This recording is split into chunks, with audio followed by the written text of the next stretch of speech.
الحمد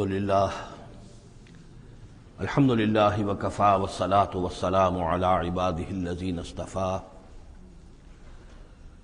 خصوصا على افضلهم وخاتم النبیین محمد الامین وعلى آلہ وصحبہ اجمعین. اما بعد فقد قال اللہ تبارک وتعالی كما ورد في سورة الفرقان: اعوذ باللہ من الشیطان الرجیم بسم اللہ الرحمن الرحیم. وقال الذين لا يرجون لقاءنا لولا انزل علينا الملائكة او نرى ربنا لقد استكبروا في انفسهم وعتوا عتوا كبيرا. صدق اللہ العظیم. سورہ فرقان میں پھر وہی مضمون آ گیا ہے کہ مشرکین مکہ کی طرف سے وہ ایک ہی مطالبہ تھا کہ جو دہرا دہرا کر بار بار سامنے آ رہا تھا کہ کوئی حصی معجزہ دکھایا جائے، کوئی ایسی چیز جس سے کہ بالکل واشگاف ہو جائے، واقعتاً ہم پر عیاں ہو جائے کھل کر کہ واقعی آپ اللہ کے رسول ہیں. وقال الذین لا یرجون لقاءنا، اور کہا ان لوگوں نے، یا کہتے ہیں وہ لوگ جو ہماری ملاقات کے امیدوار نہیں ہیں، اسی لیے ان میں سرکشی ہے، لاؤبالیانہ پن ہے. لولا انزل علینا الملائکہ، کیوں نہیں ہم پہ فرشتے اتر آتے؟ اگر اللہ کو بھیجنا ہی ہے کوئی پیغام ہمیں تو فرشتوں کے ذریعے سے بھیجے. او نرى ربنا، یا ہم اپنے رب کو خود دیکھیں، رب خود سامنے آئے. لقد استکبروا فی انفسہم، انہوں نے بہت تکبر کیا ہے اپنے آپ میں، اپنا جو مقام انہوں نے سمجھا ہے کہ فرشتے ان سے کلام کریں اور اللہ ان سے ہم کلام ہو، تو در حقیقت یہ ان کے تکبر کی بنیاد پر ہے. وَعَتَوْا عُتُوًّا كَبِيرًا، انہوں نے سرکشی کی ہے بہت بڑی. یوم یرون الملائکۃ، جس دن کے یہ دیکھیں گے فرشتوں کو، لا بشرا یومئذ للمجرمین، پھر اس دن مجرموں کے لیے کوئی بشارت نہیں ہوگی. یعنی کہ قیامت کا دن ہوگا، فرشتے آئیں گے، سب چیز عیاں ہوگی، اللہ تعالیٰ بھی نزول جلال فرمائیں گے، سارے غیب کے پردے اٹھ جائیں گے، تو پھر بشارت تو کوئی نہیں ہے مجرمین کے لیے، موقع کوئی نہیں، کوئی توبہ کا موقع نہیں. وَيَقُولُونَ حِجْرًا مَحْجُورًا، اور وہ کہیں گے کہ کوئی روک ہو، کسی طرح ہمیں بچایا جائے، کوئی روک ٹوک ہو جائے اس ساعت کو روکنے کے لیے. وَقَدِمْنَا إِلَىٰ مَا عَمِلُوا مِنْ عَمَلٍ، یہ تیسری مرتبہ وہ مضمون آ رہا ہے کہ بغیر حقیقی ایمان کے اگر نیکیاں دنیا میں کی جاتی ہیں اپنے ضمیر کو کچھ مطمئن کرنے کے لیے، اپنے دلوں کو دلاسا دینے کے لیے، تو ان کی کوئی حیثیت اللہ کے ہاں نہیں ہے. یہ سورہ ابراہیم میں بھی آ چکا ہے، اور پھر سورہ نور کے اندر ہم پڑھ چکے ہیں کہ سراب کی حیثیت رکھتی ہیں یہ نیکیاں ان کی. جیسے کہ پیاسا جو ہے وہ سمجھتا ہے کہ پانی ہے، یحسبہ الظمآن ماء حتی اذا جاءہ لم یجدہ شیئا ووجد اللہ عندہ ووفاہ حسابا، بس اللہ سریع الحساب. اور یہاں تیسری مرتبہ آ رہا ہے وَقَدِمْنَا إِلَىٰ مَا عَمِلُوا، ہم آگے بڑھیں گے ان کے اعمال کی طرف، ڈھیر لگے ہوں گے، ان کی نیکیاں ہیں، ان کی یہ خیرات ہے، یہ فاؤنڈیشن بنائی تھی، یہ یتیم خانہ کھولا تھا، یہ ہسپتال تھا، یہ تھا وہ تھا، یہ جو حاجی تھے ان کی خدمات تھیں.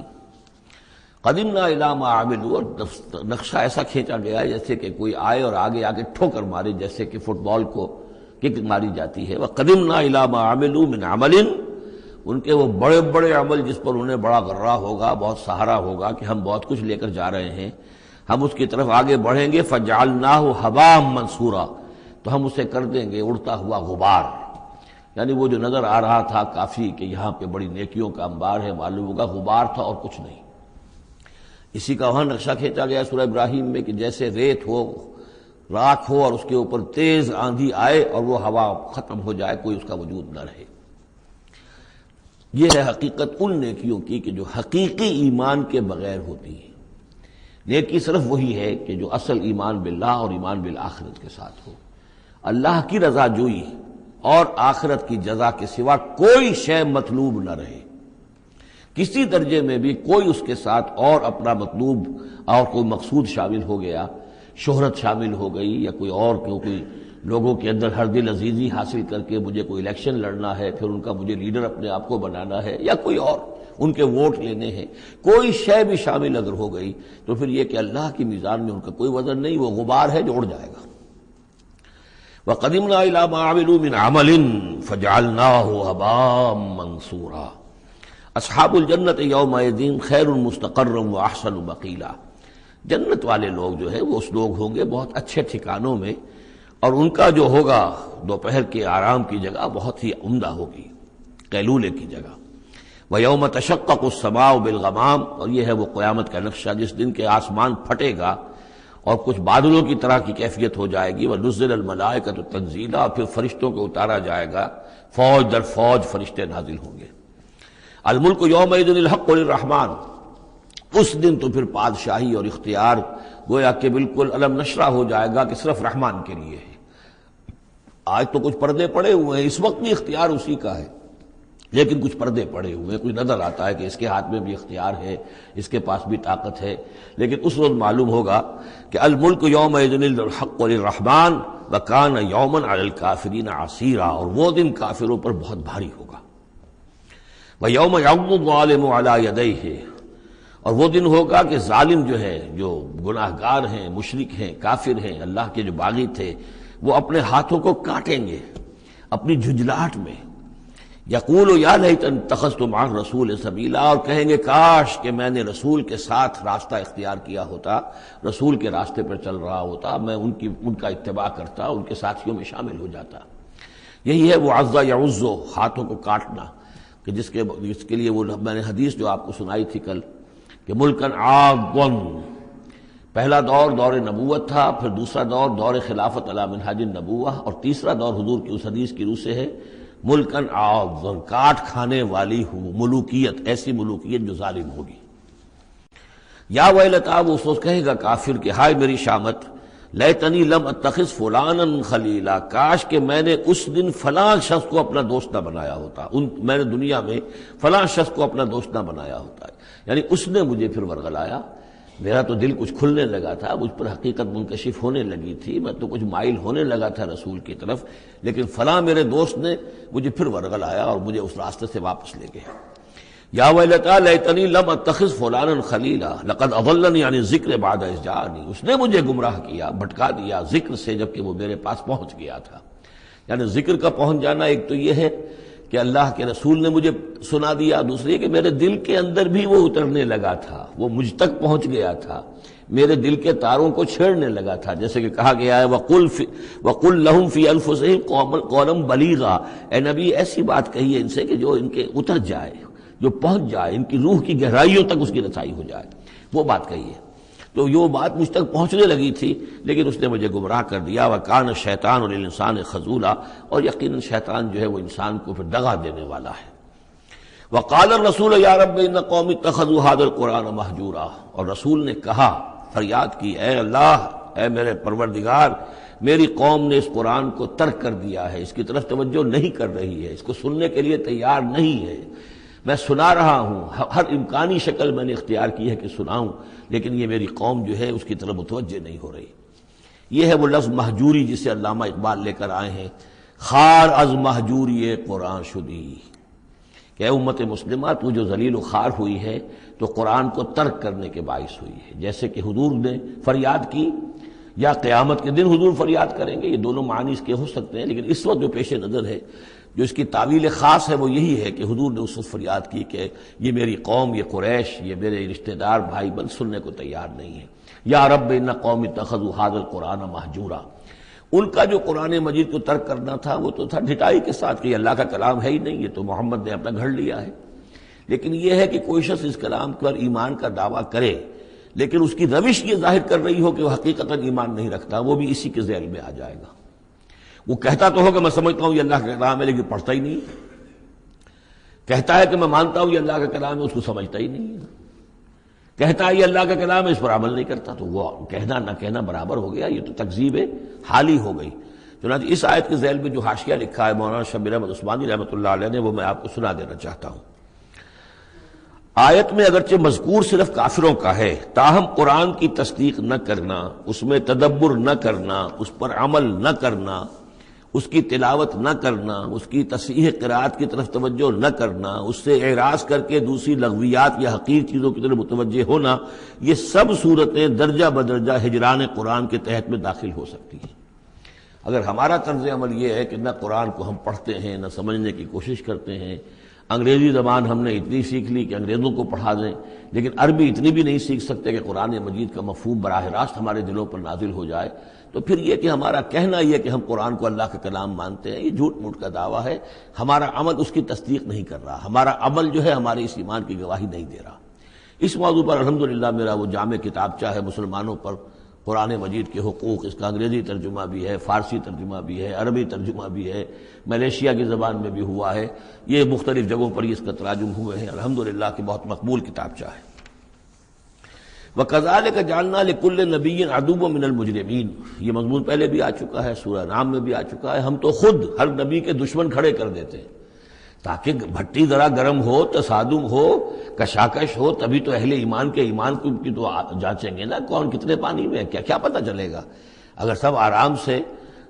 سمجھیے کہ ٹھنڈی سڑک پر چل کر جنت پہنچ جانا ہو تو سب چلے جائیں گے، کون نہیں جائے گا؟ وہ تو پتہ چلتا ہے، جیسے کہ آیا حفت الجنت بالمکارہ، جنت کو تو اللہ تعالیٰ نے گھیر دیا ہے ان چیزوں سے جو انسان کو بہت ناپسند ہیں، تکلیفیں آتی ہیں، مصیبتیں آتی ہیں، وَلَنَبْلُوَنَّكُمْ بِشَيْءٍ مِّنَ الْخَوْفِ وَالْجُوعِ وَنَقْصٍ مِّنَ الْأَمْوَالِ وَالْأَنفُسِ وَالثَّمَرَاتِ، تو جنت والے تو سے ممیز ہوتے ہیں کہ واقعتاً یہ جنت کی قیمت ادا کرنے کو تیار ہیں۔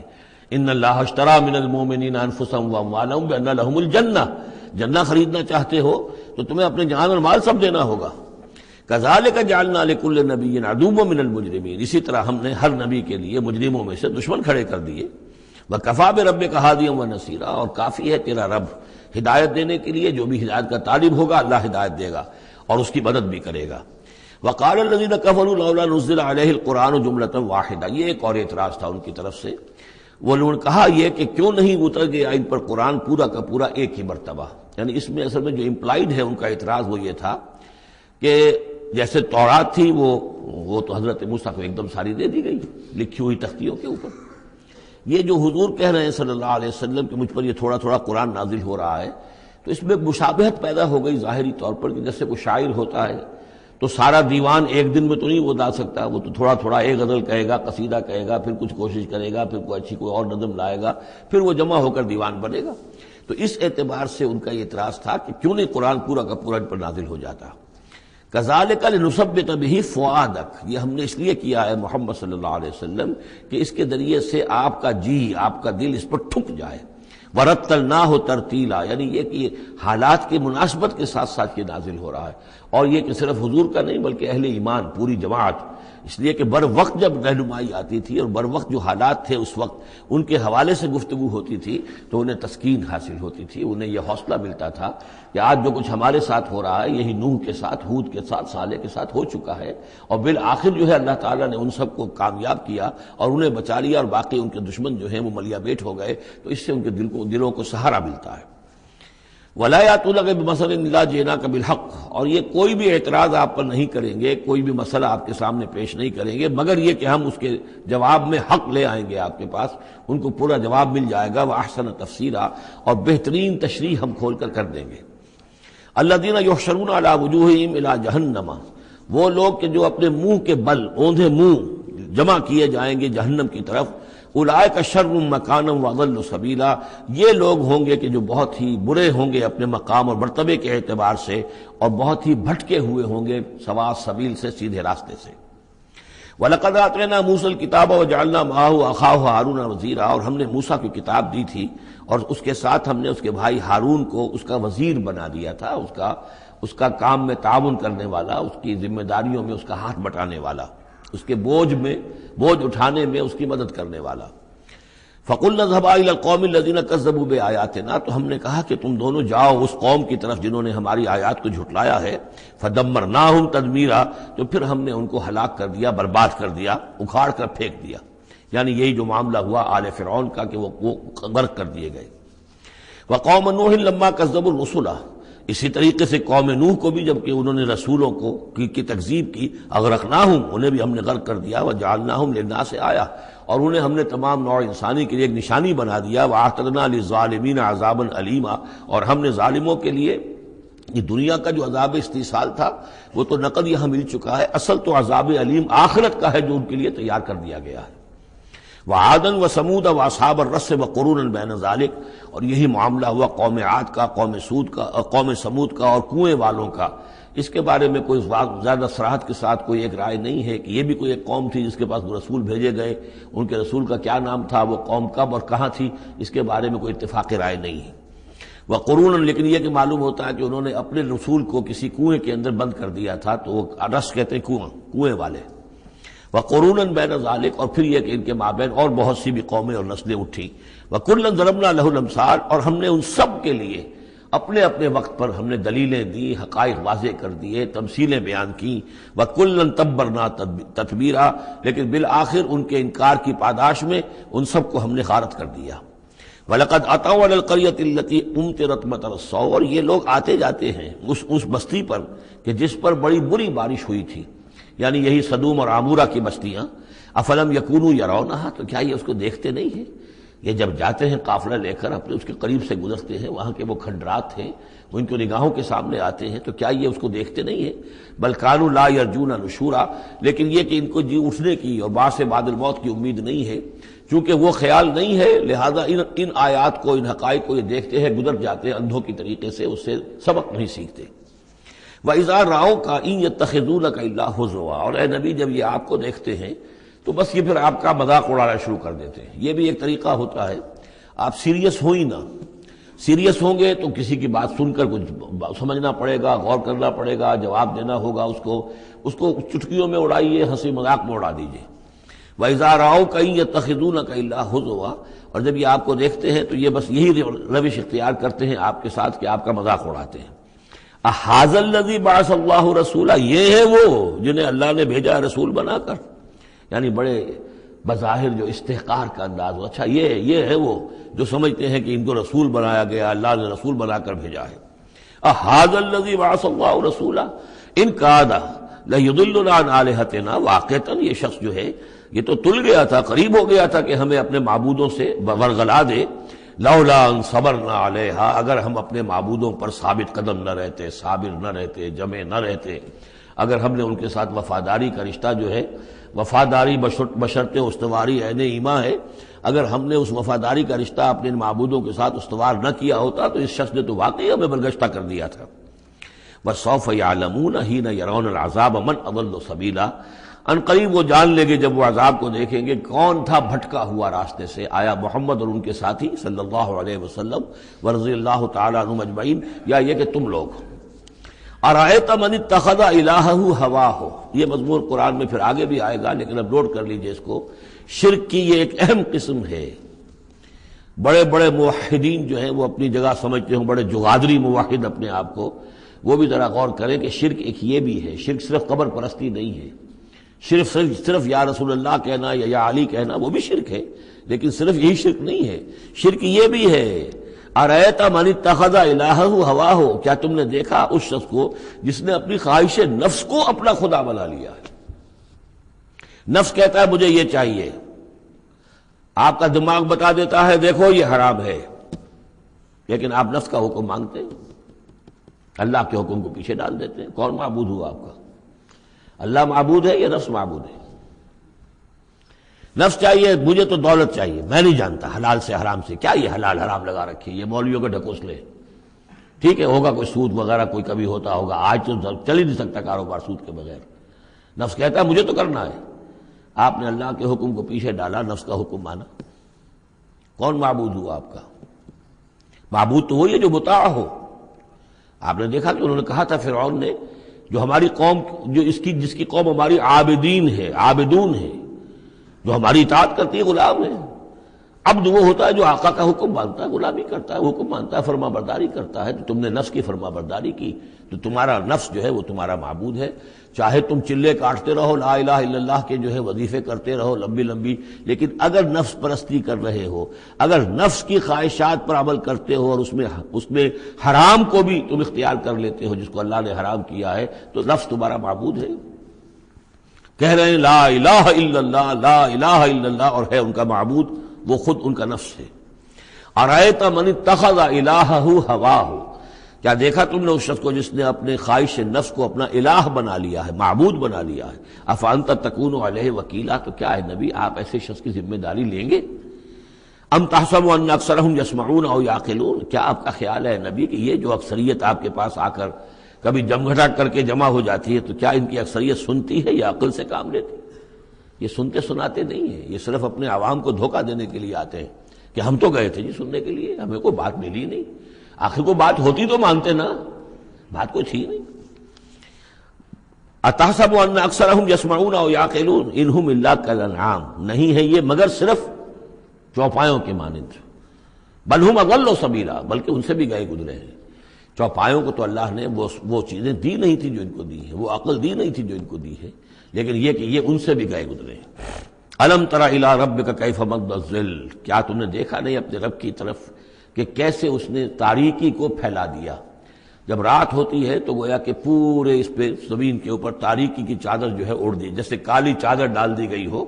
کیف مد الظل، رات کی تاریکی کی چادر اللہ اڑا دیتا ہے۔ وَلَوْ شَاءَ لَجَعَلَهُ سَاكِنًا، اگر اللہ چاہتا تو پھر اسی رات کو مستقل کر دیتا، یہ رات کھڑی رہتی ہے، کبھی دن نہ آتا۔ یہ اس سے پہلے سورہ قصص میں آیت آ چکی ہے، قصص میں آئے گی۔ قُلْ أَرَأَيْتُمْ إِنْ جَعَلَ اللَّهُ عَلَيْكُمُ اللَّيْلَ سَرْمَدًا إِلَىٰ يَوْمِ الْقِيَامَةِ مَنْ إِلَٰهٌ غَيْرُ اللَّهِ يَأْتِيكُمْ بِضِيَاءٍ۔ ویسے اس سے پہلے یہ مضمون آ چکا ہے کہ اللہ تعالیٰ جو ہے اگر مستقل طور پر دن کر دے تو کون رات لائے گا، اور مستقل طور پر رات کر دے تو کون دن لائے گا؟ تو اگر یہ رات قائم رہتی، اللہ چاہتا تو اس قائم رات ہی رہتی۔ ثم جعلنا الشمس علیہ دلیلا، پھر ہم سورج کو جب روشن کرتے ہیں، سورج جو تو اس سے یہ ہے کہ رہنمائی ملتی ہے، پھر اس سے معلوم ہوتا وہ یہ روشنی ہے اور وہ تاریکی تھی۔ تعرف الاشیاء بازدادها ثم قبضناہ الینا قبضا یسیرا، جب سورج طلوع ہوتا ہے تو آپ نے دیکھا ہوگا سائے بڑے لمبے پڑے ہوئے ہیں، پھر رفتہ رفتہ سورج اوپر ہونا شروع ہوا اور سایہ سمٹنا شروع ہوا، گویا کہ کوئی کھینچ رہا ہے، تنابیں کھینچ رہا ہے، ان کی یہ سائے جو ہیں اب سمٹ کر آ رہے ہیں۔ پھر ہم ان سایوں کو، ان تاریکوں کو، ذل کو اپنے قبضے میں لے لیتے ہیں، گھسیٹ لیتے ہیں۔ ثم قبضناہ الینا قبضا یسیرا وہو الذی جعل لکم اللیل لباسا، اور وہی ہے اللہ جس نے کہ تمہارے لیے رات کو بنا دیا ہے اوڑھنا، والنوم سباتا، اور رات کو بنا دیا ہے آرام اور استراحت، وجعل النہار نشورا، اور دن کو بنا دیا ہے نکل کر پھیلنے کی اور دنیا میں اور جو کام کرنے ہیں اس کے لیے مناسب ماحول بنا دیا۔ وَهُوَ الَّذِي أَرْسَلَ الرِّيَاحَ بُشْرًا بَيْنَ يَدَيْ رَحْمَتِهِ، اور وہی ہے کہ جو بھیجتا ہے ہوائیں بشارت دیتی ہوئی اس کی رحمت کے آگے آگے۔ رحمت باران رحمت کے آنے سے پہلے پہلے آگے آگے اس سے ٹھنڈی ہواؤں کے جھونکے آتے ہیں۔ وَأَنزَلْنَا مِنَ السَّمَاءِ مَاءً طَهُورًا، اور ہم نے اتارا آسمان سے پانی جو کہ بڑا پاک ہے اور پاکی حاصل کرنے کا ذریعہ ہے۔ جب پانی برستا ہے تو سب سے پہلے تو فضا کو پاک کرتا ہے، صاف کرتا ہے، اس کے جتنے بھی وہ اس میں گرد و غبار ہے، جو پولیوشن ہے، اس سب کو بارش جو ہے اس کو صاف کرتی ہوئی نیچے لے آتی ہے، اور پھر اس کو لے جا کر سمندر کے اندر ڈال کر، اور پھر ڈسٹیلیشن وہاں سے شروع ہوتا ہے، اور وہ سارا گند وغیرہ جو ہے وہ سمندروں کے اندر رہ جاتا ہے، اور پھر بالکل صاف بخارات جو ہیں، بالکل صاف پانی جو ہے وہ اوپر جاتا ہے۔ تو یہ سائیکل ہے جو چل رہا ہے،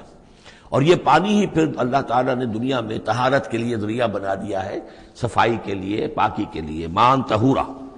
لنحیی بہ بلدۃ میتا، تاکہ ہم زندہ کریں اس کے ذریعے سے ایک مردہ آبادی کو، مردہ علاقے کو، مردہ زمین کو۔ ونسقیہ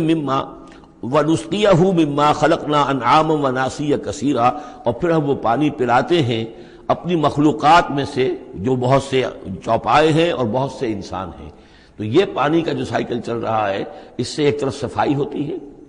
فضا کی صفائی، زمین کی صفائی، اشخاص اور افراد بھی پھر اپنی صفائی نہانے دھونے کے لیے استعمال کرتے ہیں۔ اس کو ہمارے ہاں کہا جاتا ہے یونیورسل کیریئر۔ پانی کہیں کنزیوم نہیں ہوتا باڈی کے اندر، یہ جسم کے اندر یہ وہاں بھی ایک سرکولیشن کا ذریعہ بنا ہوا ہے، خون کو سرکولیٹ کرنے کا، اور اسی کے ذریعے سے جو بھی وہ چیزیں ہیں کہ جو میٹابولزم کے جو نتائج ہیں کہ جن کو نکالنا جسم سے ہوتا ہے، وہ کہیں گردے کے ذریعے سے، کہیں وہ پھیپھڑوں کے ذریعے سے وہ چیزیں نکلتی ہیں۔ تو در حقیقت یہ پانی کا کام صفائی ہے، ہمارے جسم کے اندر بھی یہ صفائی کا کام کرتا ہے۔ وَلَقَدْ صَرَّفْنَا بَيْنَهُمْ لِيَذَّكَّرُوا، اور اس کو ہم نے گردش میں رکھا ہوا ہے لوگوں کے مابین، یہ پانی گردش، یہ جو میں نے عرض کیا تھا اس سے پہلے بھی، واٹر سائیکل جو ہے کہ یہ پہاڑوں کے اوپر جا کر جو ہے یہ اوور ہیڈ ٹینکس بن جاتے ہیں، یہ گلیشیئرس ہیں بڑے بڑے، کروڑ ارب ٹن جو ہے اس وہاں پر وہ برف پڑی ہوئی ہے، وہ پانی ہے۔ اب یہ کہ اگر آپ کو سٹور کہیں کرنا پڑتا ہے اتنا پانی تو کس طرح کے سٹور بناتے اور کیسے ٹینک بناتے، لیکن وہ پانی وہاں پہ رکھا ہوا ہے، اوور ہیڈ ٹینکس ہیں، کتنی اونچائی پر ہے۔ اب کوہ ہمالیہ کے اوپر جو ہے تو گویا کہ ہماری اس سطح سے 6 میل اوپر ہے وہ، اب وہاں پر وہ پانی ہے پڑا ہوا ہے، اب وہ اپنی اسی کشش ثقل جو ہے زمین کی، اس کے تحت وہ پھر پانی پگھل رہا ہے، نیچے آ رہا ہے، آتا ہوا وہ سمندر میں پہنچ جاتا ہے، پھر وہاں سے اس کی وہ ویپرز بن کر اوپر جاتے ہیں۔ صرفنا بینہم، ہم نے اسے گردش میں رکھا ہوا ہے لوگوں کے مابین، لیذکروا، تاکہ وہ اس سے نصیحت اخذ کریں۔ فابا اکثر الناس الا کفورا، لیکن اکثر لوگ انکاری ہیں، وہ تو سوائے کفران نعمت کے کوئی اور روش اختیار کرنے کو تیار ہی نہیں ہے۔ وَلَوْ شِئْنَا لَبَعَثْنَا فِي كُلِّ قَرْيَةٍ نَذِيرًا، اگر ہم چاہتے تو ہر بستی میں ایک نذیر بھیج دیتے، لیکن ہمارا قاعدہ یہ ہے کہ ہم بستیوں کے مرکزی مقام پر، یہ آ جائے گا اگلی صورت کے اندر جا کر، کہ یہ ایک مرکزی مقام میں ہم رسول بھیجتے رہے، یہ نہیں کہ ہر بستی میں بھیج دیں۔ وَلِكُلِّ قَوْمٍ ہاد، ہر قوم کے لیے تو ہے، لیکن یہ کہ ہر بستی میں ہو اب یہ نہیں ہے۔ اللہ تعالیٰ کا طریقہ یہ ہے کہ جو بھی علاقہ ہے جو اس کا ثقافتی، علمی، تہذیبی، سیاسی مرکز ہے اس میں رسول کو بھیج دیا، کیونکہ باقی لوگ در حقیقت انہی کے متبعین ہوتے ہیں، انہی کے فالوورز ہوتے ہیں، انہی کی پیروی کرنے والے ہوتے ہیں۔ فَلَا تُطِعِ الْكَافِرِينَ وَجَاهِدْهُمْ بِهِ جِهَادًا كَبِيرًا، تو اے نبی آپ ان کافرین کی بات، کافروں کی بات مت مانیے۔ دیکھیے اطاعت دو معنی میں ہے، اطاعت ایک تو یہ کہ کسی نے حکم دیا اور آپ نے اس کی بات مان لی، یہ بھی اطاعت ہے کسی نے مخلصانہ انداز میں آ کے مشورہ دیا، دیکھو محمد اتنی سختی نہ کرو، یہ تم اپنی قوم کے ساتھ لڑائی مول لے رہے ہو، کیا فائدہ ہوگا، قوم ڈیوائیڈڈ ہو جائے گی، اور سوچ لو ہمارے جو قبیلے کی کوئی اگر عرب کے اندر کوئی دھاک بیٹھی ہوئی ہے تو اس لیے کہ ہمارا قبیلہ مجتمع ہے، اب اس طریقے سے تم نے جو معاملہ کر دیا، بھائی کو بھائی سے کٹوا دیا اور والدین سے بیٹوں کو جدا کر دیا، تو اس کا کیا معاملہ، اس سے بہتر ہے صلح جوئی ہونی چاہیے اور مل جل کر کوئی بات کیجیے ایسی کہ جس سے صلح ہو جائے، کچھ آپ اپنی منوا لیں، کچھ ان کی مان لیں۔ اس قسم کا باقاعدہ کردار جو ولید بن مغیرہ کا کردار یہی تھا، اور وہ یہی چاہتا تھا کہ کسی طریقے سے یہ تصادم ختم ہو اور کسی ٹرمز کے اوپر کو مصالحت ہو جائے۔ تو بار بار جو کہا جاتا ہے فَلَا تُطِعِ الْكَافِرِينَ، تو کیا مانی، حضور کون سے کافر کی اطاعت کرنے کے لیے آمادہ تھے؟ لیکن ایسی بات ایسی ہوتی ہے کہ جس کے بارے میں کسی وقت جب کہ آدمی کسی شدید دباؤ میں ہو تو بربنائے طبع بشری ہو سکتا ہے کہ طبیعت جو ہے کچھ اس کی بات سننے کی طرف تو مائل ہو ہی جائے، جیسا کہ ہم سورہ بنی اسرائیل میں پڑھ چکے ہیں، وَإِن كَادُوا لَيَفْتِنُونَكَ عَنِ الَّذِي أَوْحَيْنَا إِلَيْكَ لِتَفْتَرِيَ عَلَيْنَا غَيْرَهُ وَإِذًا لَّاتَّخَذُوكَ خَلِيلًا، یہ لوگ تو تلے ہوئے ہیں کہ آپ کو بچلا دیں اس چیز سے کہ جو ہم نے آپ پر وحی کی ہے، کہ آپ کچھ اور گھڑ کر ہماری طرف منسوب کر دیں، پھر یہ آپ کو دوست بنا لیں گے، جھگڑا ختم، لڑائی ختم ہو جائے گی۔ لڑائی تو ان کو ہماری آیات سے ہے، ہمارے قرآن سے ہے، ذاتی آپ کے ساتھ تو کوئی جھگڑا نہیں ہے۔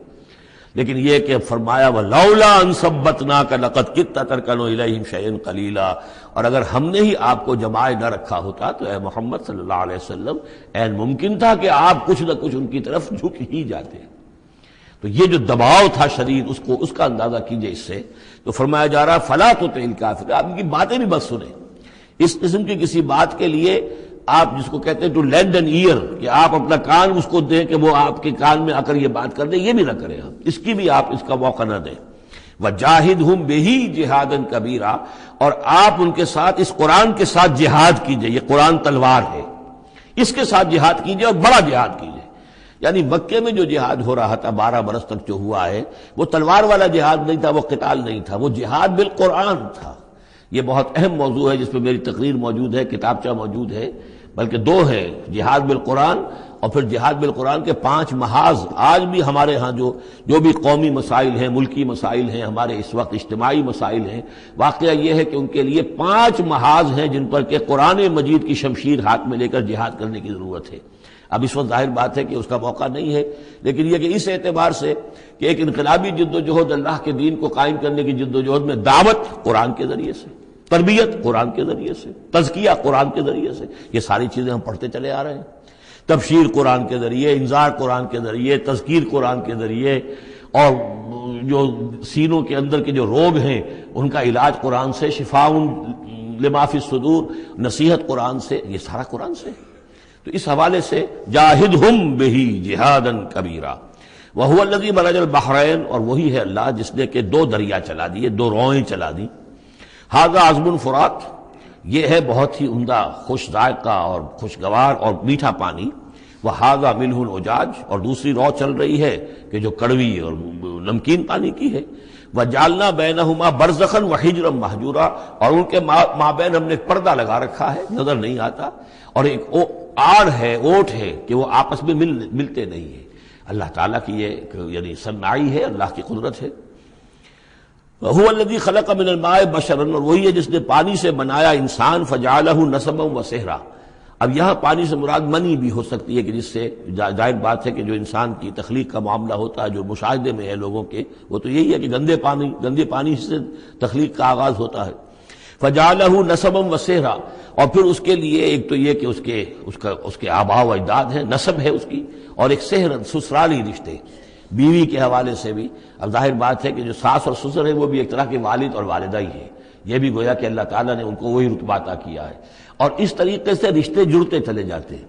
ورنہ تو یہ ہوتا کہ ایک ہی خاندان کے رشتے جو ہیں وہ چلے جا رہے ہیں اور آئسولیٹڈ ہونے تھے خاندان. لیکن یہ کہ جب یہ رشتے ہوتے ہیں شادی بیاہ سے تو وہ خاندانوں کے مابین ناطے بن جاتے ہیں، رشتے ہیں اور ناطے ہیں، اور اس طریقے سے تانا بانا جو ہے اس میں نوع انسانی کو اللہ تعالیٰ نے بن رکھا ہے. فَجَعَلَهُ نَسَبًا وَسِحْرًا وَكَانَ رَبُّكَ قَدِيرًا، اور آپ کا رب جو ہے وہ سب قدرت رکھنے والا ہے. وَيَعْبُدُونَ مِن دُونِ اللَّهِ مَا لَا يَنفَعُهُمْ وَلَا يَضُرُّهُمْ، اور وہ بندگی کرتے ہیں اور پرستش کرتے ہیں اللہ کے سوا ان کی جو نہ انہیں کوئی نفع پہنچا سکتے ہیں اور نہ نقصان. وَكَانَ الْكَافِرُ عَلَىٰ رَبِّهِ ظَهِيرًا، اور یہ کافر لوگ جو ہیں یہ اپنے رب کی طرف پیٹھ کیے ہوئے ہیں، انہوں نے ادھر تو پیٹھ کی ہوئی ہے، ادھر توجہ کرنی ہی نہیں.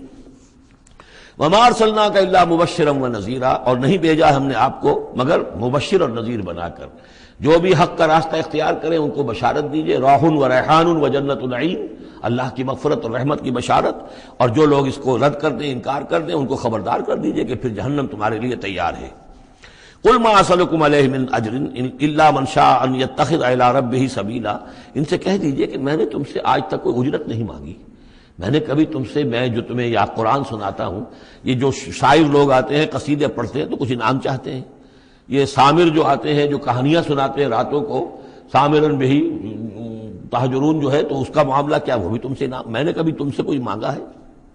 میں خلوص و اخلاص کے ساتھ تمہاری خیر خواہی میں یہ کام کر رہا ہوں. قل ما اسألکم علیہ من اجر الا من شاء ان یتخذ الی ربہ سبیلا، سوائے اس کے کہ میں یہ چاہتا ہوں کہ جو بھی تم میں سے چاہے، جسے بھی توفیق ہو جائے، وہ اپنے رب کی طرف راستہ اختیار کر لے، رب کے راستے پر آ جائے. گویا کہ میرا تو اگر کوئی اجر بھی ہے تو یہی ہے، مجھے اگر کوئی شے تمہاری طرف سے مطلوب ہے تو بس یہی مطلوب ہے کہ تم سیدھے راستے پر آ جاؤ. مجھے اور کچھ اپنی ذاتی کوئی منفعت، میری کوئی ذاتی غرض نہیں. وَتَوَكَّلْ عَلَى الْحَيِّ الَّذِي لَا يَمُوتُ، اور اے نبی آپ توکل کیے رکھیے اسی ہستی پر کہ جو الحی ہے، الحی القیوم، جو کہ زندہ ہے اور زندہ جاوید ہے. الذی لا یموت، جسے کبھی مرنا نہیں ہے، جس پر کبھی موت وارد نہیں ہوگی. وَسَبِّحْ بِحَمْدِهِ، اور اس کی حمد کے ساتھ آپ تسبیح کیجئے. وَکَفَىٰ بِهِ بِذُنُوبِ عِبَادِهِ خَبِيرًا، اور اپنے بندوں کے گناہوں سے وہ کافی ہے باخبر ہونے کے اعتبار سے. یعنی آپ یہ نہ سمجھیے کہ یہ جو کچھ کر رہے ہیں یہ کہیں ایسا نہ ہو کہ ان کے معاملات جو ہیں کہ ریکارڈ نہ ہو رہے ہوں، انہیں بھرپور سزا نہ ملے. ان کا ایک ایک کرتوت ہمارے پاس ریکارڈ ہو رہے ہیں، اور ان کے تمام چیزیں جو ہیں ان کا ان کو بھرپور جواب دینا پڑے گا اور بھرپور بدلہ انہیں ملے گا. الذی خلق السماوات والارض وما بینہما فی ستۃ ایام، وہی کہ جس نے پیدا کیا آسمانوں اور زمین کو اور جو کچھ کہ ان کے مابین ہے 6 دنوں میں. ثم استوى علی العرش، پھر وہ متمکن ہو گیا عرش پر، تخت پر. الرحمن، وہ رحمان ہے. فاسأل بہ خبیرا، تو ذرا پوچھو، کوئی ہے کہ جو اس کی خبر رکھتا ہو، جو اس کے بارے میں معلومات رکھتا ہو، ان سب سے پوچھو اس رحمان کی صفات کیا ہیں، اس رحمان کی شان کیا ہے. جاؤ تم تلاش کرو. یہ جو کبھی ہم پڑھا کرتے تھے ہائی اسکول میں ہمارے زمانے میں کہ مجھ کو ہے تیری جستجو، مجھ کو تیری تلاش ہے، خالق میرے کہاں ہے تو، مجھ کو تیری تلاش ہے. تو ایک ارج ہے انسان کے اندر، وہ محسوس کرتا ہے کہ کوئی ہے، کوئی تو ہے جس نے مجھے پیدا کیا ہے. اب میں کیسے تلاش کروں، کہاں ملوں، کہاں ملے گا، کیسے اسے بات ہو سکتی. فاسأل بہ خبیرا، تو جاؤ ایسے لوگوں کو تلاش کرو کہ جو اس کے ساتھ کچھ آشنائی رکھتے ہوں، جو جس کے جاننے والے ہوں، جس کی کوئی دوستی ہو، اور ان کی صحبت اختیار کرو. کونوا مع الصادقین، تو یقیناً تمہیں جو ہے اللہ تعالیٰ کی معرفت حاصل ہوگی. وَإِذَا قِيلَ لَهُمُ اسْجُدُوا لِلرَّحْمَٰنِ، اور جب ان سے کہا جاتا ہے کہ سجدہ کرو رحمان کو، قالوا وما الرحمن، تو کیونکہ یہ رحمان کے لفظ سے بدکتے تھے، یہ صرف اللہ کا لفظ استعمال کرنا چاہتے تھے۔ رحمان جو ہے، یہ جو مشرکین مکہ تھے یہ کہتے تھے یہ نام تم کہاں سے لے آئے ہو، یہ ہمارے لیے قابل قبول نہیں ہے۔ قالوا وما الرحمن، ان کا یہ رحمان کون ہے؟ انسجد لما تأمرنا، کیا ہم سجدہ اسے کریں جس کا تم ہمیں حکم دے رہے ہو؟ اس میں ہے وہ شقاق جو ہوتی ہے زدم زدہ، ٹھیک ہے تمہارے کہہ رہے تو ہم یہ نہیں کریں گے، مطلب یہ کہ چاہے تو تم بات کہہ رہے ہو حق ہے، لیکن یہ کہ چونکہ تم کہہ رہے ہو اس لیے ہم نہیں کریں گے، اس کا تو مطلب یہ ہوگا کہ ہم نے تمہاری بات مان لی اور تم جیت گئے۔ انسجد لما تأمرنا،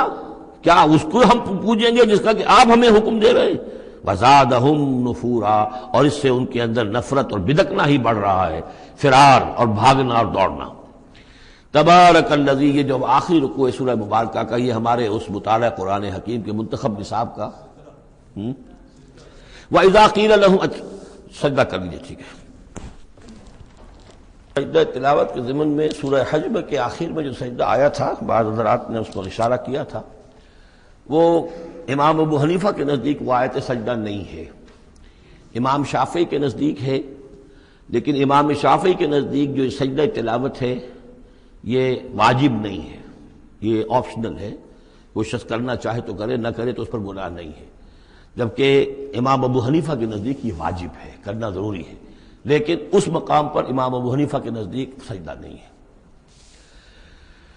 یہ میں عرض کر رہا تھا کہ یہ جو آخری رکوع ہے سورہ فرقان کا، یہ ہمارے اس مطالعہ قرآن حکیم کے منتخب نصاب کا ایک اہم درس ہے۔ اس کے میں نے عرض کیا تھا پہلا حصہ 4 بہت جامع اسباق پر مشتمل ہے، سورۃ العصر، آیت البر، 2 ہم اس میں سے پڑھ چکے ہیں۔ دوسرے حصے میں کچھ ایمان کے مباحث تھے، ایمان کی ماہیت، ایمان کی حقیقت، اس میں ہم سورہ آل عمران کے آخری رکوع کی آیات پڑھ چکے ہیں، سورہ فاتحہ پڑھ چکے ہیں، اور ابھی حال ہی میں سورہ نور میں یہ آیات نور جو ہیں، 5واں رکوع سورہ نور کا۔ تیسرا حصہ ہے اس کا عمل صالح کی تشریح پر۔ تو عمل صالح کے ضمن میں سب سے پہلے مرحلہ آتا ہے انفرادی شخصیت، انفرادی سیرت و کردار۔ اس کا سب سے پہلا سبق وہ تھا جو ہم پڑھ چکے ہیں سورہ مومنون کے شروع میں، وہ 11 آیات۔ تعمیر سیرت کی اساسات کیا ہیں، کن چیزوں پر، کن بنیادوں پر جو اللہ چاہتا ہے کہ ایک بندہ مومن کی سیرت جو ہے وہ تعمیر ہو، وہ کن اساسات پر ہوگی۔ تو قد افلح المؤمنون الذین هم فی صلاتهم خاشعون والذین هم عن اللغو معرضون والذین هم للزکاة فاعلون والذین هم لفروجهم حافظون الا علی ازواجهم او ما ملکت ایمانهم فانهم غیر ملومین فمن ابتغى وراء ذلك فاولئک هم العادون والذین هم لاماناتهم وعهدهم راعون والذین هم علی صلواتهم یحافظون اولئک هم الوارثون الذین یرثون الفردوس هم فیها خالدون۔ تو یہ تو گویا کہ اساسات ہیں۔ اب یہ کہ وہ پوری تعمیر شدہ شخصیت، میچور بندہ مومن، پوری تعمیر شدہ شخصیت، اس کے خد و خال کیا ہوں گے، وہ ہیں کہ جو اس رکوع میں آ رہے ہیں۔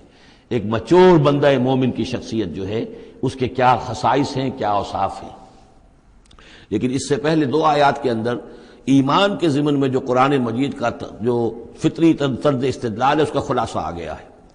تبارک الذی جعل فی السماء بروجا، بہت بابرکت ہے وہ ذات جس نے کہ آسمان میں برج بنائے، وجعل فیہا سراجا وقمرا منیرا، اور اس میں رکھ دیا ایک چراغ اور چاند جو کہ روشن ہے۔ اب یہاں نوٹ کیجئے کہ سورج کو سراج کہا ہے۔ سورج میں چونکہ کمبسچن کا عمل تحریک، جل رہا ہے، اس کے اندر حرارت ہے، لہذا اس کو چراغ کہا ہے، اور قمر کو نور کہا ہے صرف، کیونکہ یہ ریفلیکشن ہے، قمر کے اندر کوئی جو ہے پروسیس کمبسشن کا نہیں ہے، کوئی اس کے اندر حرارت نہیں ہے، بلکہ وہ تو ٹھنڈی جگہ ہے، ایسے ہی جیسے کہ ہماری زمین کی سطح ہے ویسے ہی اب تو جا کر لوگ دیکھ بھی آئے ہیں اپنے قدموں تلے، یوں بھی سمجھیے کہ اس زمین کو روند بھی آئے ہیں، چاند کی زمین کو۔ تو یہ اس کا نور ہے، لیکن وہ نور ریفلیکٹڈ ہے، اور سراج جو ہے وہ ہے اصل میں سورج۔ وَهُوَ الَّذِي جَعَلَ اللَّيْلَ وَالنَّهَارَ خِلْفَةً، اور وہی ہے جس نے کہ دن اور رات کو بنا دیا ہے ایک دوسرے کے پیچھے لگا ہوا، لِمَنْ أَرَادَ أَنْ يَذَّكَّرَ، ان لوگوں کے لیے جو چاہیں نصیحت اخذ کرنا۔ اسی سے یہی آیات الہیہ ہیں کہ جن سے انسان کو اللہ کی معرفت حاصل ہوتی ہے، اس کی قدرت، اس کا علم، اس کی حکمت کا اندازہ ہوتا ہے۔ او ارادہ شکورا، یا جو اللہ تعالیٰ کی نعمتوں کے پہلو سے اس کا شکر کرنا چاہیں تو اس کے لیے کائنات کا ذرہ ذرہ جو ہے گویا کہ اللہ کی توحید پر، اللہ کی قدرت پر، اللہ کی صناعی پر، اللہ کی حکمت پر دلالت کر رہا ہے۔ بس یہ دو آیتیں تو سمجھیے کہ ایمان کے ضمن میں تمہیدی آیتیں ہیں. اب وہ ایک نقشہ کھینچ رہے ہیں کہ اللہ کے عباد الرحمن، اللہ کے بندے، خاص اللہ کے بندے، اللہ کے چہیتے بندے، اللہ کے محبوب بندے کیسے ہوتے ہیں. اس کو پڑھیے اسی طریقے سے کہ دل میں ارادہ رکھیے، کم سے کم امنگ اور آرزو تو ہو کہ ہم بھی اللہ تعالی ہمیں توفیق دے کہ ہم ایسے ہی بننے کی کوشش کریں. وعباد الرحمن الذین یمشون علی الارض ہونا، اللہ کے بندے وہ ہیں جو زمین پر چلتے ہیں تو آہستگی اور نرمی کے ساتھ، قدم مار کر نہیں چلتے، اکڑ کر نہیں چلتے، بلکہ یہ کہ معلوم ہوتا ہے فروتنی کے ساتھ چل رہے ہیں. اور یہ اپنے آپ کو آقا نہیں سمجھتے، مالک نہیں سمجھتے، بلکہ غلام سمجھتے ہیں. اللہ کے غلام ہیں، عباد الرحمن ہیں، اللہ کے بندے ہیں، تو غلاموں کی طرح چلتے ہیں، وہ اکڑ کر نہیں چلتے. وَإِذَا خَاطَبَهُمُ الْجَاهِلُونَ قَالُوا سَلَامًا، ایک ان کا وصف یہ ہے کہ جب جاہل لوگ، اجڑ لوگ، مشتعل مزاج لوگ خام خواہ ان سے الجھنا چاہیں، بحث و مباحثے میں انہیں جو ہے وہ خام خواہ الجھانا چاہیں تو وہ کہتے ہیں سلام. وہ الجھتے نہیں ہیں، بحث و تمہیز کے اندر نہیں. جب وہ دیکھتے ہیں کہ ایک شخص بحث پر اتر آیا ہے، وہ اب بات سمجھنا نہیں چاہتا، اس کے اوپر ضد جو ہے وہ مسلط ہو چکی ہے، تو اب خام خواہ اس کے ساتھ وہ الجھے رہنا، جس کو ہم کہتے ہیں ہمارے ہاں وہ پنجاب میں یہ سینگ پھنسا کر آدمی جو ہے وہ اپنا وقت ضائع کرے، اس کا بھی وقت ضائع کرے، کوئی فائدہ نہیں. میچور آدمی یہ کہ دیکھے اگر تو واقعی یہ بات سمجھنا چاہ رہا ہے تو سمجھائے، نہیں سمجھنا چاہتا، اس کی اصل میں نیت ہی نہیں ہے، تو پھر خام خواہ اس کے ساتھ الجھنے کا فائدہ نہیں. والذین یبیتون لربہم سجدا وقیاما، اور وہ لوگ کہ جو راتیں بسر کرتے ہیں اپنے رب کے لیے سجدے اور قیام میں. یہاں وہ بات بہت واضح ہو گئی. جہاں تک 5 فرض نمازیں ہیں وہ تو فرض ہیں، وہ تو تعمیر سیرت کی بنیادیں ہیں، ان کی تو مداومت کرنی ہے. والذین یحافظون والذین هم علی صلواتہم یحافظون. لیکن یہ لوگ جو ہیں جن کے دل آشنا ہو گئے ہوں اللہ سے، اگر یہ اللہ کے ساتھ دوستی ہو چکی ہو، تو پھر یہ کہ رات کا وقت ہوتا ہے کہ جس میں وہ پھر بندہ اٹھتا ہے، کوئی دیکھ نہیں رہا ہے، لوگ سوئے ہوئے ہیں، کوئی ڈسٹربنس نہیں ہے. خیر ہماری تو آج کل شہری زندگی میں راتوں میں بھی ڈسٹربنس رہتی ہے، لیکن یہ کہ عام طور پر بہرحال دن کے مقابلے میں تو ایک سکون کی کیفیت ہوتی ہے. اس وقت اپنے رب سے راز و نیاز کی باتیں، کبھی اس کے سامنے کھڑے ہیں، کبھی سر بسجود ہیں. والذین یبیتون لربہم سجدا وقیاما والذین یقولون، اور وہ کہتے رہتے ہیں سب کے باوجود، ربنا اصرف عنا عذاب جہنم، اے رب ہمارے عذاب جہنم کو ہم سے پھیر دے، دور کر دے. یہ سورہ نور میں بھی ہم نے پڑھا تھا کہ وہ ساری شخصیت جو ہے بیان کرنے کے بعد وہ اس کے بعد بھی لرزاں و ترساں رہتے ہیں. یوما تتقلب فیہ القلوب والابصار، ڈرتے رہتے ہیں اس دن کے خیال سے کہ جس میں نگاہیں اور دل الٹ دیے جائیں گے قیامت کے دن سے. ان عذابہا کان غراما، یقیناً اس کا عذاب جو ہے وہ چمٹ جانے والی شے ہے. انہا ساعت مستقر و مقامہ، پروردگار وہ جگہ جہنم جو ہے یقیناً بہت بری جگہ ہے، مستقل قیام کے لیے بھی اور تھوڑی دیر کے لیے بھی. جو میں نے عرض کیا تھا کہ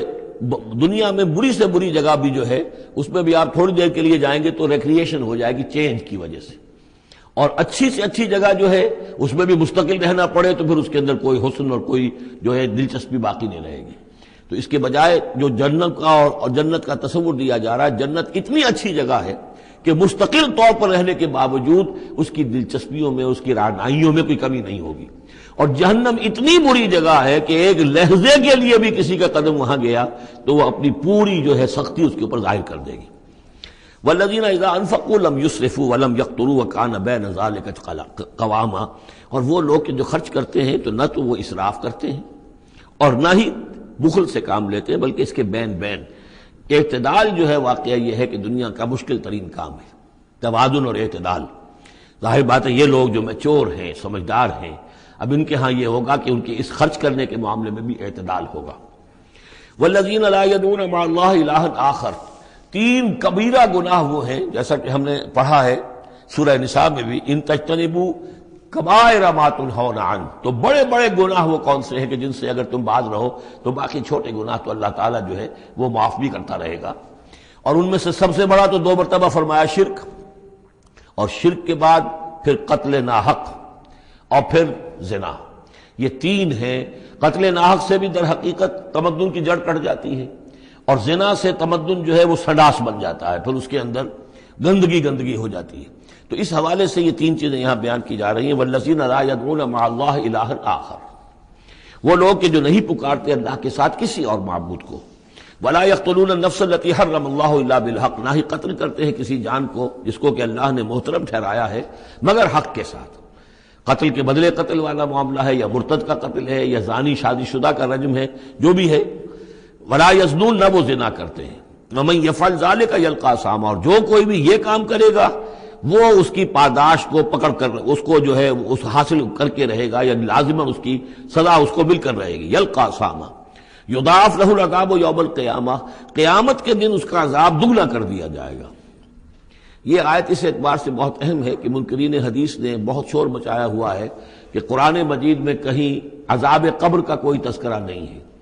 صراحتاً واقعتاً نہیں ہے، احادیث میں بہت تفصیل ہے، لیکن یہ کہ یہ مقام ایسا ہے کہ جس سے ثابت ہوتا ہے کہ قیامت کے دن سے پہلے بھی عذاب ہے۔ یضاعف له العذاب یوم القیامہ، دگنا کیا جائے گا ان کے لیے عذاب قیامت کے دن۔ اس کا مطلب ہے کہ عالم برزخ میں بھی ان کے لیے عذاب ہے۔ اور جو فرمایا گیا ہے کہ یہ جو قبر کا گڑھا ہے، یا یہ جہنم کے گڑھوں میں سے ایک گڑھا ہے، اور یا جنت کے باغیچوں میں سے ایک باغیچہ ہے،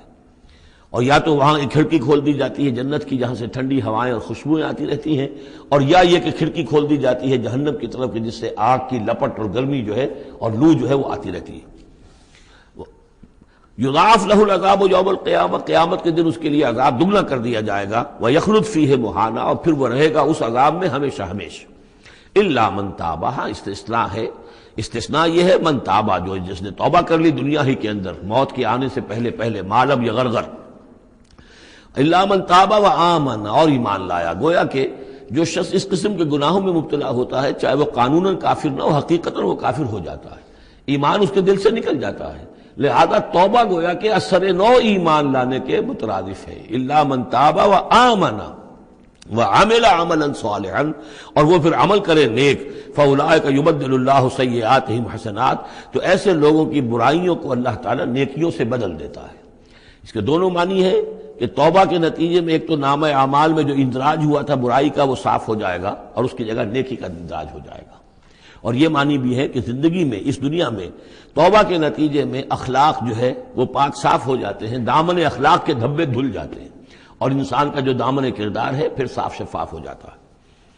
وَكَانَ اللَّهُ غَفُورًا رَحِيمًا، اور اللہ تعالیٰ غفور الرحیم ہے۔ وَمَن تَابَ وَعَمِلَ صَالِحًا، اب دوبارہ تکرار کی گئی، اور جو توبہ کرے اور پھر نیک عمل کرے، فَإِنَّهُ يَتُوبُ إِلَى اللَّهِ مَتَابًا، تو وہ ہے کہ جو توبہ کرتا ہے اللہ کی جناب میں جیسا کہ توبہ کرنے کا حق ہے۔ توبہ توبہ کی تسبیحیں ہو رہی ہوں، استغفار کی تسبیحیں ہو رہی ہوں، اور آیت کریمہ کے ختم ہو رہے ہوں 1.25 لاکھ کا اور لاکھ کا، لیکن حرام خوری جوں کی توں جاری ہو، وہ سارے غلط کام ویسے کہ ویسے جاری ہو، وہ کوئی توبہ نہیں ہے، اس کا کچھ حاصل نہیں۔ والذین لا یشهدون الزور، اور وہ لوگ کہ جو جھوٹ کے پر موجود بھی نہیں رہتے۔ جھوٹ کی گواہی والی بات نہیں ہے یہاں، لیکن جھوٹ کی گواہی تو گویا کہ اس کے اندر خود بخود امپلائڈ ہے، یعنی ان کے اندر صداقت اور حق کے ساتھ اتنی غیرت ہوتی ہے کہ جہاں کوئی جھوٹ کا گزر بھی ہو وہاں وہ اپنی موجودگی بھی پسند نہیں کرتے۔ جھوٹ کا دھندا ہو رہا ہو، جھوٹ کا کاروبار ہو رہا ہو، جھوٹ بولا جا رہا ہو، یہ وہاں پر ان کی غیرت اور حمیت جو ہے صداقت کے ساتھ اور سچ کے ساتھ وہ اتنی ہے کہ وہ وہاں موجودگی بھی اپنی برداشت نہیں کرتے۔ وَإِذَا مَرُّوا بِاللَّغْوِ مَرُّوا كِرَامًا، اسی طریقے سے جب وہ کسی لغو کام کے پاس سے گزرتے ہیں تو اپنے دامن کو بچا کر گزر جاتے ہیں۔ دیکھیے وہاں بھی تھا سورہ مومنین کو شروع کی آیات میں وَالَّذِينَ هُمْ عَنِ اللَّغْوِ مُعْرِضُونَ، کہ جو لغو سے اعراض کرتے ہیں۔ اور یہاں یہ کہ اس کے پاس سے اگر گزر ہو بھی جائے اتفاقاً، خود تو قصد کرنا جو ہے بہت دور کی بات ہے، اس کا کوئی امکان ہی نہیں، اتفاقاً آپ راستہ چل رہے ہیں اور دیکھ رہے ہیں کوئی مداری کا تماشا ہو رہا ہے، آپ کا کوئی ارادہ نہیں تھا، لیکن وہاں رکیے بھی نہیں، وہاں سے جو ہے اپنے دامن کو بچاتے ہوئے نکل جائیے۔ والذین اذا ذکروا بآیات ربہم، اور وہ لوگ کہ جن کو جب ان کے رب کے آیات کے ذریعے سے نصیحت کی جاتی ہے، سمجھایا جاتا ہے، لم یخروا علیہا صما وعمیانا، تو نہیں گر پڑتے اس پر بہرے اور اندھے ہو کر۔ اس کے بھی دونوں معنی ہیں، ایک تو یہ کہ مخالفت پر اندھے بہرے ہو کر کمر کس لینا، جیسے کہ قریش کر رہے تھے، تو گویا کہ تعریض ہے، ان پر ایک طنزیہ انداز ہے یہ کہ یہ لوگ جس طریقے سے کر رہے ہیں وہ معاملہ اللہ کے بندوں کا نہیں ہوتا۔ لیکن یہ دوسری طرف یہ بات بھی ہے کہ آیات قرآنیہ کو بھی اندھے بہرے ہو کر تو نہیں پڑھنا ہے اور سننا ہے، بلکہ غور کرنا ہے۔ افلا یتدبرون القرآن ام علی قلوب اقفالها، تو کیا یہ قرآن کی آیت پر تدبر نہیں کرتے؟ وَتَدَبَّرُوا فِيهِ لَعَلَّكُمْ تُفْلِحُونَ، تدبر کرو تاکہ تم سمجھو۔ تو اس طریقے سے محض جو ہے وہ قرآن مجید کو بھی اندھے بہرے ہو کر جو ماننا جو ہے اس سے بھی بہرحال عباد الرحمن جن کی یہاں تعریف کی جا رہی ہے، ان کے مقام سے وہ جو مقام ہے ان کے مرتبے سے فروتر ہے۔ والذین یقولون ربنا ھب لنا من ازواجنا وذریاتنا قرۃ اعین، اور وہ لوگ جو کہتے ہیں کہ اے رب ہمیں اپنی بیویوں اور ہماری اولاد کی طرف سے آنکھوں کی ٹھنڈک عطا فرما، یعنی یہ کہ جس راستے پر ہم چل رہے ہیں ہماری اولاد ہمارے گھر والے بھی اسی راستے پر چلیں تاکہ ہماری آنکھیں ٹھنڈی ہوں۔ ایسا نہ ہو کہ میں تو اللہ کے دین کے راستے کی طرف چلنے کی کوشش کر رہا ہوں اور اولاد کسی اور طرف کو دور لگا رہی ہے، تو ایک کشاکش ہے۔ پھر یہ جو صورتحال جو ہے فرکشن گھر کے اندر پیدا ہوتی ہے، تو اللہ تو ہمیں ہمارے گھر والوں سے آنکھوں کی ٹھنڈک عطا فرما، اور آنکھوں کی ٹھنڈک ظاہر بات ہے عباد الرحمن کی کن چیزوں میں ہوگی کہ وہ بھی اللہ کے بندے بنے، اللہ کی بندگی کے راستے کو اختیار کریں۔ وَاجْعَلْنَا لِلْمُتَّقِينَ اماما، اور ہمیں متقیوں کا امام بنا۔ اس کا یہ مطلب نہیں ہے کہ امامت کی طلب ہے، بلکہ یہ کہ ہم خود امام ہیں۔ ایک شخص اپنے گھر کا سربراہ ہے، امام ہے، تو اے اللہ جن کے ہم امام ہیں انہیں متقی بنا دے۔ اس لیے کہ ظاہر بات ہے کہ میدان حشر میں جب ہم چلیں گے تو اس ایک شخص کے پیچھے اس کی اولاد چلی آ رہی ہے اور معلوم ہو کہ وہ تو جہنمی ہے جو چلے آ رہے ہیں، یہ خود تو بہرحال ایک نیک آدمی تھا، نہیں، ہمارے پیچھے جو ہماری نسلیں آئیں اے اللہ انہیں بھی متقی بنا۔ جن کے ہم امام ہیں، جو ہمارے پیچھے ہیں، جن کے کہ ہم دنیا میں جیسے کہ فرمایا ہے ایک حدیث میں بھی آتا ہے کلکم راعٍ وکلکم مسئول عن رعیتہ، تم میں سے ہر شخص کی حیثیت ایک چرواہے کی ہے، اور اللہ نے کچھ نہ کچھ مخلوق جو ہے اپنی اس کے چرواہے کے حوالے کی ہے۔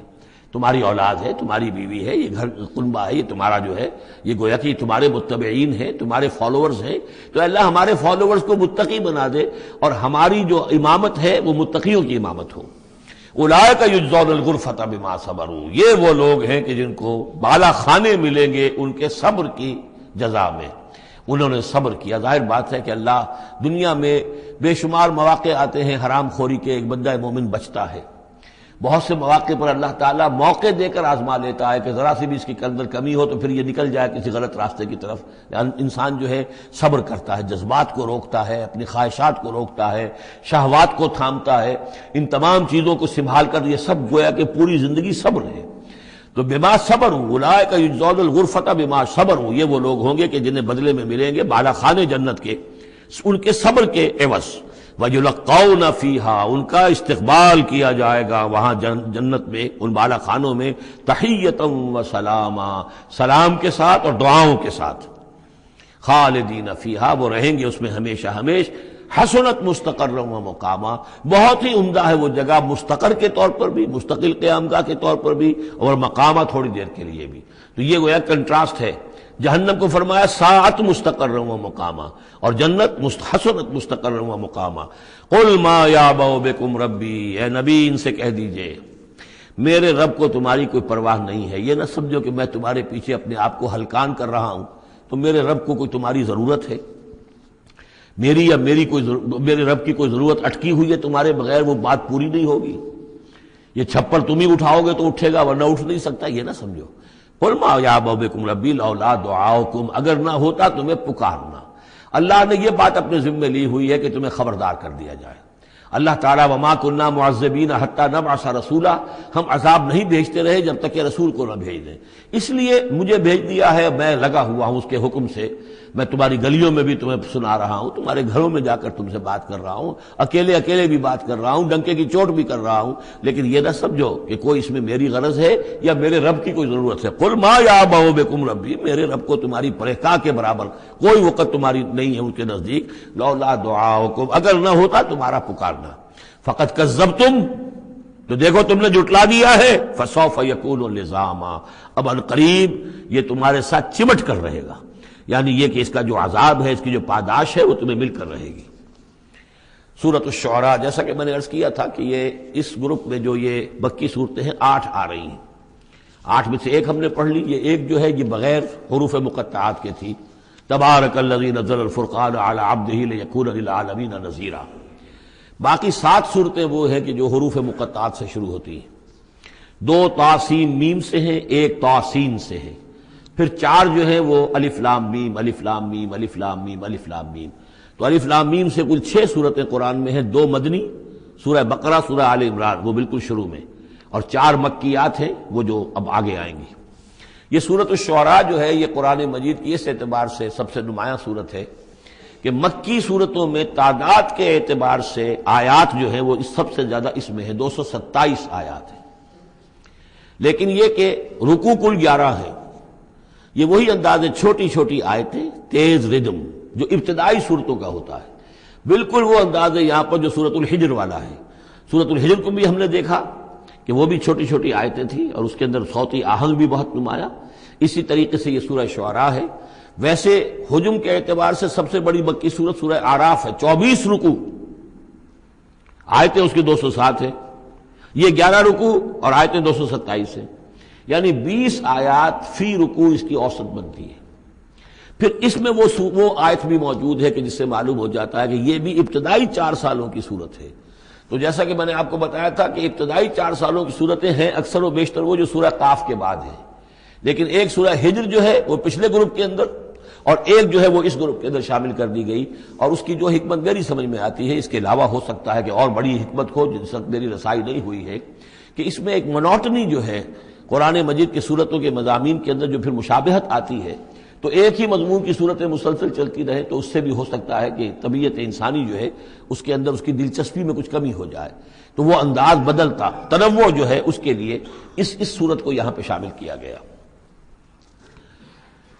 بسم اللہ الرحمن الرحیم، طاسیم میم، تلک آیات الکتاب المبین، یہ ایک روشن کتاب کی آیات ہیں۔ لعلک باخع نفسک الا یکونوا مؤمنین، اے نبی شاید آپ اپنے آپ کو ہلاک کر لیں گے اس صدمے میں کہ یہ ایمان نہیں لا رہے۔ ان نشاء ننزل علیہم من السماء آیۃ فظلت اعناقهم لها خاضعین، اگر ہم چاہیں تو ان پر ابھی آسمان سے ایک ایسی نشانی اتار دیں کہ ان کی گردنیں جھک کر رہ جائیں۔ ہماری قدرت سے تو کوئی بعید نہیں ہے، لیکن ہماری حکمت ہے، ہماری مشیت ہے، ہم اس طرح کی نشانی نہیں دکھائیں گے، اس طرح کا معاملہ ہم نہیں کریں گے۔ اس کی حکمت اس صورت کے اندر بیان ہو رہی ہے، وہ ابھی آپ دیکھیں گے۔